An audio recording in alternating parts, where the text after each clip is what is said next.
আল্লাহর রস্তে 10টা টাকা দেন, নাইলে ভিডিওটা একটা শেয়ার দেন। দেখেন ভাই, একটা করে 2টা প্রতিবন্ধী খাবারের অভাবে কি যে কষ্ট করতেছে। আপনাদের কাছে অনুরোধ, আপনারা একটু একটু করে সবাই সাহায্য করুন, সহযোগিতা। এরকম মানবিক ভিডিও যখন সামনে আসবে, ভিডিওটা অবশ্যই লাইক কমেন্ট শেয়ার করবেন।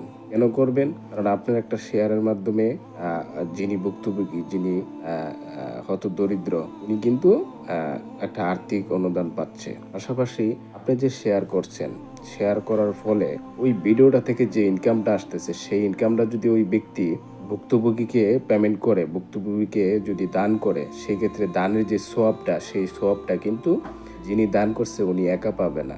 উনি কোন জায়গা থেকে টাকাটা দান করছে সেটা দেখতে হবে। সেই ক্ষেত্রে আপনারা যারা শেয়ার করছেন, আপনারা যারা লাইক কমেন্ট করছেন, আপনারা কিন্তু একটা সোয়াবের অংশীদার হতে পারবেন। আপনাদের লাইক কমেন্ট শেয়ারের কারণে যে ইনকামটা হয়েছে ওই ভিডিওটা থেকে, সেই ইনকামটা যদি ভুক্তভোগী পেয়ে থাকে, এটা একটা দান হিসাবে যে সোয়াবটা হয়, সেই সোয়াবটা কিন্তু যারা লাইক কমেন্ট শেয়ার করছে তারাও পেয়ে যাবে। অতএব এরকম যদি মানবিক কোনো ভিডিও আসে, সাথে সাথে ওই ভিডিওটা ফুল দেখবেন এবং লাইক কমেন্ট শেয়ার করবেন।